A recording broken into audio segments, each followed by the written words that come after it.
చేసిన పరిస్థితి ప్రశాంత్ మనతో ఉన్నారు. ప్రశాంత్ గారు అసలు ఏం జరిగింది? నిన్నటి నుంచి మీరు పరారీలో ఉన్నట్టు ఒక ప్రచారం జరుగుతుంది, ఏం చెప్తారు? అన్న నేను వచ్చినప్పటి నుంచి ఇన్నే ఉన్నా.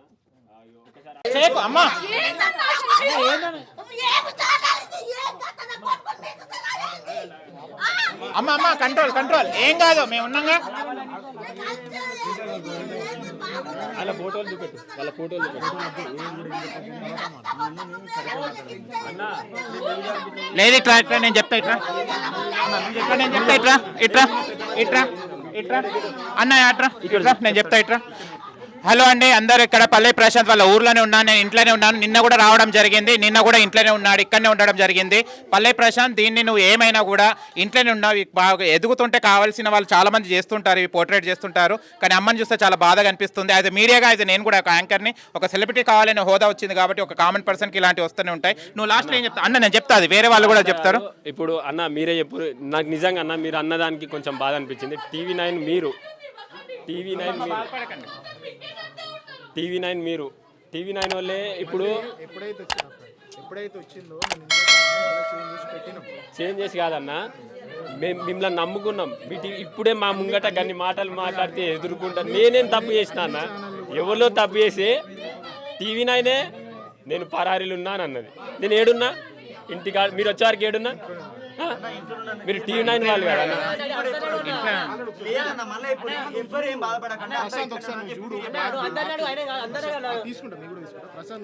అయ్యో లాస్ట్ మా ఫ్యాన్స్ ఒక్కటే మాట్లాడుతారు, మా ఫ్యాన్స్ మాట్లాడతారు, నేను కాదు. ఇట్లా చెప్తున్నావు నువ్వు? హలో, పల్లె ప్రశాంత్ విన్నాడని ఇట్లా చెప్తున్నావా? నువ్వు ఇక్కడ నిలబడాలి, ఎవరు మాట్లాడాలి? అవును, నువ్వే మాట్లాడాలి, ఖచ్చితంగా నువ్వే మాట్లాడాలి. మాట్లాడమని అందరు ఎవరు ఏం అనుకోవద్దు. పరారులో లేడు, ఇంటి దగ్గర కాదన్నా.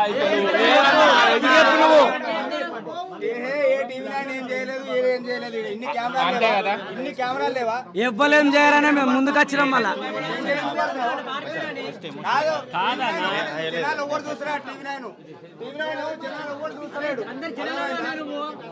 మళ్ళీ ఎందుకు అది బాధపడి పూజ జరిగింది. ఒకటి అడుగుతాను, ఒక రోజు తినకుండా తాగకుండా పడుకోకుండా నిద్ర లేకుండా మనిషి ఎన్ని రోజులు ఉంటాడన్నా? 4 రోజులు. బిగ్ బాస్ హౌస్ లో గెలిచేటప్పుడు సాటర్డే సండే 2 రోజులు, మండే ట్యూస్డే 2 రోజులు మనిషికి ఎంతగానో మనం ఒప్పుకుంటుంది అన్న. అయినా కానీ ప్రతి ఒక్కరికి స్టేజ్ మీద సెల్ఫీ ఇవన్నీ పంపించలేదు. తిన్నారా లేదా అని చెప్పేసి వాళ్ళకి తిండి కూడా మేము అరేంజ్ చేసినాం. అయినా కూడా ఎవరో చేసిన తప్పుకి పల్లవి ప్రశాంత్ తప్పు చేసిండు అన్నట్టు పల్లవి ప్రశాంత్ మీద ఎందుకు పెట్టాలన్నా? ఒక మాట చెప్పండి. ఎవరు ఇప్పుడు మేము పెట్టాలంటే మాకు కూడా ఉంటాయి కదా. ఇప్పుడు ప్రతి ఒక్కరు ఇప్పుడు వాళ్ళు చేసే తప్పుకి వాళ్ళు పెట్టే థంబ్నెయిల్స్ కి ఫ్యామిలీ మొత్తం ఇంత సఫర్ అవుతున్నాం. ఎందుకు సఫర్ కావాలి మేము? ఊకేసప్పటికి ఇది అంతా కాదు. ఒక సామాన్యుడు ఎదగాలని మీకు లేకపోతే మమ్మల్ని మేము వస్తాం, మేము మీ రోడ్ మీదకి వస్తాం, ఎక్కడికి రమ్మంటారు రమ్మనండి. మమ్మల్ని కిరోసిన్ పోసి అంటు పెడతారా లేకపోతే ఇంకేమైనా చేస్తారా? చేసేయండి, మేము కాదన్నా. మాకు ఎంత బాధ అనిపిస్తుంది. ఈమెకు బీపీ అవుతుంది, మా డాడీకి బీపీ ఉంది, షుగర్ ఉంది. వీళ్ళిద్దరిని చూసుకొని మేము బతుకుతున్నాం. వీళ్ళిద్దరికి ఏమన్నా అయితే మేము ఏం కావాలి? ఒక్క మాట మీకు మేము నచ్చకపోతే ఒక డైరెక్ట్ పెట్టేసేయండి. అంతేగాని ప్రశాంత్ ఇట్లా అన్నాడు, ప్రశాంత్ అట్లా అన్నాడు, గతంలో ఏదో చేయలేదు అని అంటే గతంలో ఏం చేస్తాడన్నా? 500 లేక 5 రూపాయలు 500 తీసుకొని హైదరాబాద్కి పోతే తిండి లేక తిగన్ లేక 5 రూపాయలు భోజనం చేసిన ఆయనే ఇప్పుడు ఎట్లా చేస్తాడు? గతంలో ఏం చేసిన వాళ్ళంటే ఎట్లా చేస్తాడన్నా? ఇప్పుడు ఏదో తను సంపాదించుకున్నది, తను పడ్డ కష్టాన్ని తనకు దృష్టిలో పెట్టుకొని ఇంకొకరికి చేస్తా అని అన్నందుకు అది తప్పైందా? రైతు బిడ్డ అని సింపతి పెట్టుకున్నాడు అని అంటారు. ఎందుకన్నా ఈ మాటలన్నీ? మాకు ఎంత బాధ అనిపిస్తుంది. ఆ థంబ్నెయిల్స్ చూసి, ఆ లైవ్స్ చూసి ప్రతి ఒక్కరు ఎంత సఫర్ అవుతున్నాం మేము. ఒక్కొక్కరు చూడండి, మా ఫేసులు చూడండి, మా బాధ చూడండి. తన మీద తను ఏం చేసిండని ఎవరో చేసి పల్లవి ప్రశాంత్ ఫ్యాన్స్ అంటున్నారు. అక్కడ ఒక్కడే ఉన్నాడా? ఒక్కరే ఉన్నారా ఫ్యాన్స్? ఇద్దరికి జరిగిన తొక్కిసలాటలో ఎవడో ఏదో చేసినందుకు ప్రజలకు మేము ఎప్పటికీ రుణపడే ఉంటాం. ఎందుకంటే ఫ్యాన్స్ అంటే అభిమానమే చూపెడతారు, అంతేగాని ఇంకొకరి మీదనైతే వేయరు. ఒకరే అమర్దీప్ అన్న మీద మాత్రమే అక్కడ ఏమంటారు కారు వగ్గలగొట్టలేదు. అశ్విని అక్క కానీ ఇంకా ఎవరు గీతు రాయల్ అక్క కానీ వాళ్ళందరి మీద పడ్డది. దానికి అంతటికీ ఇతనే కారణమా? ఇప్పుడు ఎవరో చేసిన తప్పుకి మన మీద పెడితే ఇప్పుడు మమ్మల్ని ఎవరైనా ఏదైనా చేస్తే మీ మీద పెడితే మీరు ఒప్పుకుంటారా? ఒప్పుకోరు కదా. ఒప్పుకున్నప్పుడు మీరు ప్రతి దానికి ఒక్కరిని టార్గెట్ చేసి ఒక్కరిని ఇంత సఫర్ చేసి వాళ్ళ ఫ్యామిలీని ఇంతగానం టార్చర్ పెట్టడం ఎంతవరకు కరెక్ట్ అసలు? వద్దమ్మా, ఇక ప్రశాంత్ గురించి తెలుసు. ప్రశాంత్కి ఇంత మంది ఆధారం లేకుంటే గెలిచేవాడా? రెండో వారానికి వచ్చేసాడు. అవునా కదమ్మా? ఇవన్నీ నలుగురు గురించి మీరు ఎందుకు ఏడుస్తారమ్మా? ఏడవడం బాగలేదు. మీరు ఎంత హ్యాపీగా వెళ్ళారు బిగ్ బాస్ కన్నప్పుడు వెళ్ళారు కదా. అది మీ అన్నని చూసుకొని మీరు చూసుకొని పెళ్లి కావాలి. కానీ లాభం ఉన్నది బిగ్ బాస్ లాభం ఎందుకు లేదమ్మా? ఇంకా నీ కొడుకు సాధించాలి చాలా ఉంది. వచ్చినాము నాగార్జున సార్ కూడా మెచ్చుకుంటాడు. గార్వతి తిన్న మాకు ఇది వరకు నోట్ల మంచినీళ్ళు పోయలే, మేము ఏడుపులే ఉంటాం. మాకు ఏం మిగిలిపోలేదు. నా కొడుకుకి ఏమన్నా అయితే మేమైతే ఊరుకునేది. ఏమైతుందమ్మా? ఏమైతుంది? దొంగతనం చేసిండా? కాదమ్మా, మీ కొడుకు ఏమైనా దొంగతనం చేసి మంచి పేరు తెచ్చి మీ ఊరికి మంచి పేరు తీసుకొచ్చిండు. అదే కదన్నా, ఎవరికి నచ్చట్లేదు. ఒక సామాన్యుడు వచ్చి ఇక్కడ ఉండడం ఎందుకు అనే కదా ఇదంతా. ఎదిగితే ఎదగనివ్వరన్న, ఎవ్వరు ఎదగనివ్వరు, తొక్కేయాలని చూస్తున్నారు. ఇప్పటికి అదే పరిస్థితి మాది.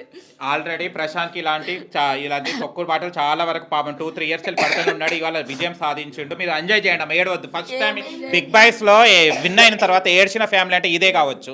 ఇలాంటి విమర్శలు అంటే ఫస్ట్ ఫ్యామిలీ ఇదే కావచ్చు ప్రశాంత్. ఇది అంటే ఒక కామన్ మ్యాన్ గెలవద్దా అండి? సరే, ఆయన ఏదో ఒక ఇంటర్వ్యూ, ప్రతి ఒక్క ఇంటర్వ్యూస్ జరుగుతూనే ఉంటాయి. సరే, ఇవ్వకపోతే ఇచ్చాడో లేదో తర్వాత మాట్లాడుకోవాలి. కానీ ఈ లేడీస్ ఏడుస్తే మాత్రం నాకు అమ్మ కానీ చెల్లె కానీ ఏడుస్తుంటే చాలా బాధ అనిపిస్తుంది. అండ్ చాలా బాధగా ఉంది. ఏం లేదమ్మా, నీ కొడుకు ఒకటి విజయం సాధించిండు. ఇది ఒక తొలిమెట్టు. ఇలాంటి అపార్థాలు కూడా తొలిమెట్టు. అలాంటిది ఏం టెన్షన్ లేదు. ప్రశాంత్ ఎక్కడికి పోలేదండి. పల్లె ప్రశాంత్ వాళ్ళ ఊర్లోనే వాళ్ళ ఇంట్లోనే ఉన్నాడు. ఇప్పుడే పూజ కార్యక్రమాలు కూడా అయింది. నేను పూజ అవుతున్నప్పుడు కూడా బయట కూర్చోవడం జరిగింది. అండ్ ప్రశాంత్ కూడా గెలవడం జరిగింది. ఎక్కడికి పోలే. నిన్న కూడా రావడం జరిగింది. నిన్న కూడా ప్రశాంత్ ఇక్కడనే ఇక్కడనే చేసిన అమ్మకు కూడా మాట్లాడడం జరిగింది. అమ్మ కూడా వచ్చినప్పటి నుంచి ఇక్కడనే ఉండి నా కొడుకు ఏది ఎక్కడికి పోలే, పారిపోయిండు, సూసైడ్ చేసుకుండు, ఇట్లా చేసుకుండు అట్లా చేసుకుండు. ఎందుకు బిగ్ బాస్ లో పోయి సూసైడ్ చేసుకో అన్నా? మా కొడుకు చిన్నప్పటి నుంచి కష్టపడుతూనే ఉండి ఇంకా కష్టాలనే ఉండాలి. ఎదుగొద్దా? రైతులు అన్నప్పుడు ఎవరు పెద్ద కావద్దా? మొత్తం కిందనే ఉండన్నా వాళ్ళ మీదకి. అందరు ఎదగాలమ్మా, అందరు హక్కు ఉంది అది ఎదగడానికి. అందుకే కదా ఇంత ట్రోల్ చేసేది. ఇంటర్వ్యూ అంటే నీళ్లు తాగొద్దు, అన్నం తినొద్దు. ఏ మనిషి కాదా ఆయన? మొత్తం మనిషి కాడా నా కొడుకు? ధైర్యంగా ఉండాలి. అమ్మకు ధైర్యం చెప్పండి. పాపం చాలా, ఎందుకంటే బీపీ పేషెంట్ అమ్మ. చాలా వరకు వాళ్ళకి ఏం తెలుసు చెప్పండి? విలేజ్ పీపుల్, విలేజ్ పిల్లలు, వీళ్ళకి ఏం తెలుసు? ఒక కొడుకు కూడా ఆయన కూడా వెళ్ళేసి ఎవరోనో కలిసి వాళ్ళ బిగ్ బాస్ కి వెళ్ళేసి మీద కేసు పెట్టుడు అవసరమా? 3 కొడుకులు వాళ్ళ మీద కూడా అట్లనే పెడతారు. వాళ్ళేం చేసి ఎవరో చేసినందుకు మా మీద మొత్తం అట్లనే చేస్తారా? అలాంటి ఏం లేదమ్మా, చూస్తారు. న్యాయం ఏదుందో చూసే మీకు పరిష్కారం ఇస్తారు. బాధపడకమ్మా. అలాంటి చాలా ఉన్నాయి, మంచి పెద్ద జరిగినాయి ఉన్నాయి. ఇదేంది తెలియకుండా జరిగిన విషయాలకు బాధపడకండి. లాయర్ ఏమన్నారు? వచ్చేసి లాయర్ వచ్చిండు, ఎక్కించుకపోయిండు. ఏం కత్తి వాడ కూడా వేస్తే కూడా ఏం కత్తి అమ్మ మీ కొడుకు మంచిగానే ఇప్పించుకొస్తా అని చెప్పిండు. అవును, మళ్ళీ ఏముంది ఆయనకు తెలియంది. బిగ్ బాస్ హౌస్ లో మనం ఉండేసి ఒక 20 మంది 15 మందితో ఉంటాయి. లాస్ట్కి వచ్చేది 5-6 మెంబర్స్తో ఒకటేసారి మనము ఒక రూమ్ నుండి బయటికి వెళ్తే ఎలా కొడుతుంది మనకి ఎండ. అలాంటి క్రౌడ్లో తనకేమి ఇష్టం, అది ఒక సాధించినప్పుడు అందరితో ఎంజాయ్ చేయాలని ప్రతి ఒక్కరికి ఉంటుంది. ఆ విన్ అనేది మనం ప్రతి ఒక్కరితో షేర్ చేసుకోవాలని ఉంటుంది. ఆ ఉద్దేశంతో నేను రావచ్చు. దానికి ఎవరు చేసిన దానికి మనం బాధ్యులం కాదు కదా. ఆయన కొట్టమని అంటాడా? కొట్టమనాల్సిన అవసరం ఏముంది ఆయనకి? ఎవరైనా కక్షణ? ఇవన్నీ వాళ్ళ ఫ్యాన్స్. ఇప్పుడు మనం ఎంతో చూస్తున్నాం. వేరే సెలబ్రిటీస్ కూడా కొట్టుకోవడం జరుగుతుంది. ఎవరైనా సెలబ్రిటీ కొట్టమని చెప్తాడు? వాళ్ళకు ఎవరు చెప్పరు. ఇది కొంచెం దయచేసి పల్లె ప్రశాంత్ కానివ్వండి, ఎవరి ఫ్యాన్స్ అయినా కూడా కానివ్వండి, మీరు కనుక కొంచెం కంట్రోల్ ఉంటే, ఇవాళ మీరు అక్కడ కంట్రోల్ తప్పినారు కాబట్టి ఇలా చెప్తున్నాను. ఎవరో అది చేసిన దానికి ఇవాళ పల్లె ప్రశాంత్ మీద రావడం జరిగింది. ఇక్కడ జరిగింది. ఫస్ట్ నేను సోషల్ మీడియా కొడుకులకు ఖండిస్తున్నా. నేను ఈ మాటలు మాట్లాడొద్దు, కొడుకులు విడుకులు అని మాటలు మాట్లాడొద్దు. మంటలు వేస్తుంది. ఎందుకంటే ఒక సాదాసీదా మనిషి, ఒక కామన్ మ్యాన్ ఒక కప్పు, ఒక ట్రోఫీ గెలుచుకొస్తే సంతోషించాలి, సంబరపడాల్సింది పోయి పిచ్చి రాతలు, పిచ్చి గీతలు గీసి ఎవరి జీవితం ఖరాబ్ చేస్తారు, ఎవరి లైఫ్ ఆగం చేస్తారు అనేది నేను చెప్పదలుచుకున్నా. ఎందుకంటే ప్రతి ఇంట్లో అమ్మ నాయన ఉంటారు. అది చేసింది మాత్రం చిల్లర పిల్లలు చేసినారు. అది చేయలేదు అంటలేదు, అది చేసుడు కూడా కరెక్ట్ కాదు. ఎవడు ఎంకరేజ్ చేయడు, అది చెయ్యి ఇది చేయి అని చెప్పి. అప్పటి వరకు 105 రోజులు లోపల ఉండి వానికేం తెలుస్తుంది? వాడేమన్నా మందిని ఉసుగొల్పిండా? లేకపోతే మన రాబోయి నేను గెలిచినా నన్ను ఎత్తుకోవద్దు రారి అని చెప్పేసి వాడు విలువలే. అభిమానంతో పోయినారు. ఈ గాంజా, ఈ మద్యం మత్తులో ఉండి కొంతమంది పిల్లలు చేసిన పనికి వాని మీద వచ్చింది.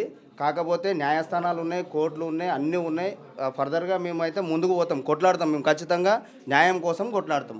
కానీ ఈ చిల్లర యూట్యూబ్ కొడుకులకు వాళ్ళకు ఇంటర్వ్యూ చేయలేదని చెప్పేసి వాళ్ళతో చక్కగా మాట్లాడలేదంటే ఆడు తిండి తినొద్దు, ఏం చేయొద్దు, ఇక మీతోనే మాట్లాడుకుంటూ కూర్చోవాలన్నా? ఇది ఎక్కడ న్యాయం? ఇదేమన్నా పద్ధతేనా? చెప్పాలి, మీరు చూసేటోళ్ళు చెప్పాలి, ఖచ్చితంగా కామెంట్లలో రాయాలి. కొంతమంది ఏవేవో పిచ్చి పిచ్చి రాతలు పిచ్చి పిచ్చి గీతలు గీసి అని జీవితం నాశనం చేద్దామని చూస్తారు. ఇది ఎంతవరకు కరెక్ట్ అని చెప్పేసి పప్పు నీ ద్వారా నేను అడుగుతున్నా. ఎస్, ఏంటంటే ప్రతి ఒక్కరు కష్టపడి పైకి వస్తుంటారు. అలాంటి వ్యక్తిలో పల్లవి ప్రశాంత్ ఒకడు. చాలా సంతోషం పడాలి, ఎందుకంటే ఒక కామన్ పర్సన్, ఎలాంటి బ్యాక్గ్రౌండ్ లేకుండా వాళ్ళ ఫ్యామిలీ చూస్తున్నారు. మదర్కి ఏమైనా తెలుసా అండి? ఎవరికి తెలియకుండా తను అంటే ఒక లక్ష్యాన్ని ఎంచుకొని ఆయన బయటపడడం జరిగింది. వాళ్ళు చదువుకున్న ఉన్నారు, చుట్టుపక్కల వాళ్ళు లీలో వచ్చి కొన్ని కొడుకు అక్కడ పోయినంట ఇక్కడ పోయినంట అదంట ఇదంట అంటే అలా మనసు ఎంత బాధ అనిపించాలి. చెప్పాలి, మీరే ఒక్కసారి చెప్పాలి. మనం కూడా మన వంతు ప్రయత్నంగా ఏం చేయాలి, వచ్చినమా వీడియోలు జెన్యూనిటీ చూపించాలి. మనం ఏదో ఇంట్లో కూర్చొని లంజ పలుకుల వాళ్ళకి లంజ మాటలు మాట్లాడొద్దు, తప్పు మాటలు మాట్లాడొద్దు, తప్పుగా వీడియోలు పెట్టొద్దు. మీకు దమ్ముంటే ధైర్యం ఉంటే రారి, ఇంటికాడికి రారి, వచ్చి ఇల్లు పరిసరాలు ఫోటోలు తీసుకొని వీడియోలు తీసుకొని పెట్టుర్రి. మనకి టైం ఉంటే ఇంటర్వ్యూ ఇస్తాడు, లేకపోతే లేదు. మీకు ఏమైనా రాసిచ్చిండా? మీకు ఇంటర్వ్యూలు ఇస్తా, మీకు అదేమో అది ఇస్తా ఇది ఇస్తాను ఇట్లా ఏమైనా రాసిచ్చిండా? ఆయన ఇష్టం ఉంటే ఇస్తాడు, లేకపోతే లేదు. వాడు తిండి తినొద్దు, వాడు ఏం చేయొద్దు. అన్నమే బిడ్డ, ఇది వరకు నోట్ల మంచి నీళ్ళు పోయలే, అట్లా చేస్తేనే వాళ్ళు ఏదో ప్రతి ఒక్కరు వీడియోలు పెడుతున్నారు, రోడ్ షోలు పెడుతున్నారు, అది పెడుతున్నారు, ఇది పెడుతున్నారు, అన్ని చేస్తున్నారు. మనకి టైం ఇయ్యరా? 5 నిమిషాలు 10 నిమిషాలు వాళ్ళ ఇంటితో మాట్లాడుకునే టైం ఇయ్యరు, ఏమి ఇయ్యరు. ఒక గంట సేపు వెయిట్ చేయి బాయి, ఓన్ కోసం వెయిట్ చేస్తున్నావు. ఓన్ కోసం, నీ పైసల కోసం, నీ వీడియో వైరల్ అయితే నీకు పైసలు వస్తాయని చెప్పేసి నీ తీటకు నువ్వు వచ్చినావు. అందరికీ చెప్తున్నా, ఎంతమంది అయితే బ్యాడ్గా పెట్టారో ప్రతి ఒక్కరికి చెప్తున్నా. ఓన్ కోసం వచ్చినావు, ఆయన కోసం వచ్చినావా? అనుక మన 10 రూపాయలు తెచ్చినావా, పండు తెచ్చినావా, పొలం తెచ్చినావా, ఏం తెచ్చిరని అట్లా బ్యాడ్గా మీరు జనాలకు అట్లా బ్యాడ్గా పోర్ట్రేట్ చేస్తారు. ఏమన్నా నీకు బ్యాడ్గా అనిపిస్తే విత్ ప్రూఫ్తో సహా పెట్టాలి. ఏం తెలియకుండా ఇంటికాడ కూర్చొని ఏవో ఓనోనుకో ఫోన్ చేసి అవి చేసి ఇవి చేసి మాట్లాడాడు. అది కరెక్ట్ కాదు, కరెక్ట్గానే కాదు.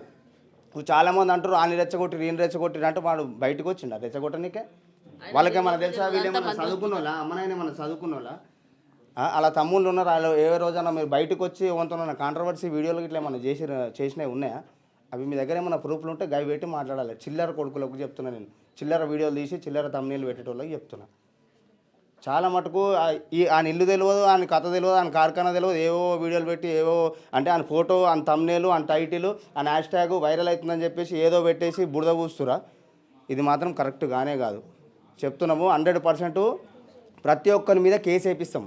100% న్యాయంగా పోరాడతాం. మేము కొట్లాడతాము, మేము కొడతాము, చేస్తాం. మాకు ఆ మాటలు రావు, మేము ఆ మాటలు మాట్లాడడం న్యాయంగా పోతాం, కేసు వేస్తాం. ఖచ్చితంగా వాళ్ళకి పరువు నష్ట దావా కూడా వేపిస్తాం. అటువంటి ప్రయత్నం కూడా చేస్తాం. ఓకే అండి, థ్యాంక్ యూ సో మచ్ అన్న, థ్యాంక్ యూ సో మచ్. బాధపడకడమ్మా, ఏదైనా కూడా న్యాయం జరుగుతుంది, ఏం టెన్షన్ పడాల్సిన అవసరం లేదు. పల్లవి ప్రశాంత్ ఊర్లోనే ఉన్నాడు, తనకు టైం ఉంటే ఇంటర్వ్యూ ఇస్తాడు, లేకుంటే లేదు. అంతేగాని బలవంతం చేయాల్సిన పరిస్థితి ఎవ్వరికి లేదు. He's happy. తను ఇంకా ఒక మెత్తి ఇదే, ఇలాంటి ఎన్ని ఎదుర్కొంటూనే ఉంటాడు, అతను గమ్యానికి చేరుకుంటుంటాడు. ఓకేనమ్మా, ఇప్పుడు నవ్వాలమ్మా, నువ్వు నవ్వాలి అంతే. ఇక అయిపోయింది, బాధ అయిపోయింది. ఇప్పుడు నువ్వు కొడుకుతో ఇప్పుడు ఒకటి హ్యాపీగా ఉండాలి, హ్యాపీ ఇప్పుడు. ఓకేనా? టెన్షన్ పడక, అయిపోయింది ఇక అయిపోయింది అంతే. బాధపడాలి, మన దగ్గర తప్పు లేనప్పుడు ధైర్యంగా ఉండాలి. తెలియని దానికి ఎందుకమ్మా? మీరు ఇట్లా భయపడితే భయపెట్టించేటోళ్ళు ఇంకెక్కువ భయపెట్టారు. భయపడవద్దు, ఎప్పుడైనా ధైర్యంగా ఉండాలి అంతే. మనం చేసిన తప్పేం లేదు, మనం అందరికి న్యాయమే చేసాము. అడుగు ధైర్యంగా చెప్పాడు, నాకు వచ్చిన డబ్బులు నేను జనాలకు పంచుతారా నాయన? ఖచ్చితంగా పంచుతాడు బిడ్డ, జనాలకు పంచుతాడు. ఇప్పుడు జనాలు ఓట్లేసి రైతులకు పంచుతాను, రైతులకు పంచుతాను. అని ఇష్టం ఉంటే పంచితే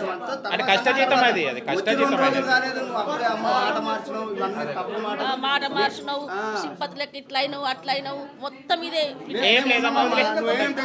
మేమున్నాము, మస్తు మంది ఉన్నారు, మీకు న్యాయమే జరుగుతుంది, అన్యాయం ఏం టెన్షన్ పడకమ్మా. ఓకేనా?